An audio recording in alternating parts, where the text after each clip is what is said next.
কালে বৃহত্তম জানাজা সমূহের অন্যতম। এ সম্পর্কে চট্টগ্রামের প্রভাবশালী পত্রিকা দৈনিক আজাদীর 14 অক্টোবর সংখ্যায় প্রথম পৃষ্ঠায় 4 কলাম ছবি ও 3 কলাম শিরোনামের সংবাদ ছাপে। জানাজায় 5 লক্ষাধিক লোকের সমাবেশ। শাহজাহান হযরত সৈয়দ জিয়াউল হক মেজবান্ডারির দাফন সম্পূর্ণ। মাইজবান্ডার দরবার শরীফে গতকাল বিকেল 4:15 থেকে সন্ধ্যা 7টা পর্যন্ত পরপর 3 জামাতে 5 লক্ষাধিক লোকের উপস্থিতিতে মহান আধ্যাত্মিক সাধক ওলিয়ে কামেল হযরত গৌসুল আজম শাহজাহান হযরত সৈয়দ জিয়াউল হক মেজবান্ডারির কাদ্দাসুল আজিজের নামাজে জানাজা সম্পন্ন হয়। নামাজে জানাজার পর লক্ষ লক্ষ আশিক ভক্ত অনুসারীর বুক ফাটা আর্তনাদের মধ্যে তাকে তার হুজরা শরীফে দাফন করা হয়। স্মরণকালের বৃহত্তম এই জানাজায় অংশগ্রহণের উদ্দেশ্যে গতকাল সকাল থেকে লক্ষ লক্ষ লোকের দল সকল প্রকার যানবাহন যুগে মাইজবান্ডার দরবার শরীফের দিকে ছুটতে থাকে। জানাজার নির্ধারিত সময়ে প্রায় 2 ঘন্টা আগে থেকেই মাইজবান্ডার দরবার শরীফের অনূন্য 2 বর্গ কিলোমিটার এলাকায় তিল ধারণের স্থান ছিল না। জানাজার নামাজের আদায়ের উদ্দেশ্যে দরবার শরীফের মাঠ, রাস্তা, গড়ের অভ্যন্তর, ছাদ, খান্নিস, অলি গলি অর্থাৎ যে যেখানে পারে ঠাই করে নেয়। পশ্চিমের গাউসিয়া আহমদিয়া মঞ্জিল থেকে পূর্বে প্রাইমারি স্কুল ময়দান পর্যন্ত তিল ধারণের ঠাই ছিল না। নাদিরহাট থেকে মাইজবান্ডার দরবার শরীফ পর্যন্ত প্রায় 3 কিলোমিটার পথ ধরে গতকাল মাগরিবের পরেও হাজার হাজার মানুষকে মাইজবান্ডার দরবার শরীফের দিকে যেতে দেখা যায়। মুরাদপুর বাস স্টেশনে সারাদিন মাইজবান্ডারগামী জনতায় ভিড়।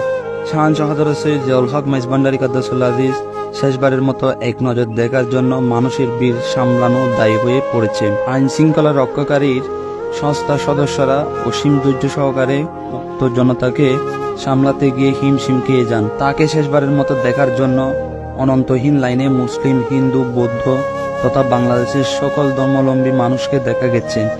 নারী ও শিশুদের জন্য আলাদা লাইন করে তাকে দেখার ব্যবস্থা করা হয়। জানাজার পূর্বে ও পরে কালেমায়ে তৈয়বা, আল্লাহ রাব্বি, মুহাম্মদ নবী প্রভৃতি ধ্বনিতে সমগ্র মাইজবান্ডার দরবার শরীফে এক অলৌকিক দৃশ্যের অবতারণা হয়। আনন্দের বাড়িতে আপন পরিবার, আত্মীয় স্বজন ও মহিলা ভক্তদের বিদায় দানের পর হযরত গৌসুল আজম মেজবান্ডারির রওজা শরীফ মাঠে নেওয়ার সময় পবিত্র কফিনকে একটুখানি ছোঁয়ার জন্য ভক্ত অনুরক্তদের সেই প্রান্ত প্রচেষ্টা। প্রচন্ড ভিড়ের চাপে অসংখ্য জুতা ছেন্ডেল রাস্তায় পড়ে থাকতে দেখা যায়।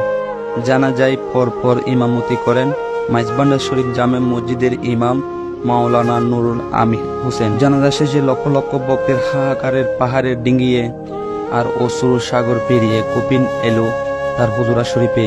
ভিড় এড়ানোর জন্য দাফনের সময় শুধুমাত্র পারিবারিক সদস্য ও কজন আত্মীয়কে ভিতরে ঢুকতে দেওয়া হয়। উপাতের 22 ঘন্টা পরও শাহজাহান মেজবান্ডারির শরীর ছিল বারহীন তুলার মতো তুলতুলে ও নরম। ঘামে ভেজা খাপন, মুখমণ্ডলে বিন্দু বিন্দু ঘাম।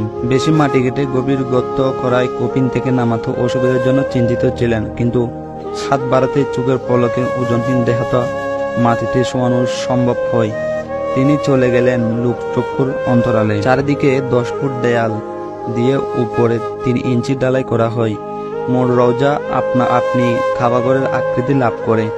দৈনিক আজাদী, পূর্বকোণ ও নয়া বাংলা সহ দেশের পত্র পত্রিকায় কয়েকদিন ধরে প্রকাশিত হয় খ্যাতনামা ধর্মীয়, রাজনৈতিক, সামাজিক, সাংস্কৃতিক ও পেশাজীবীদের শুভবাণী। শুধুমাত্র ওহাবী আলেম ও জামাত শিবিরের কোনো প্রতিক্রিয়া লক্ষ্য করা যায় নাই।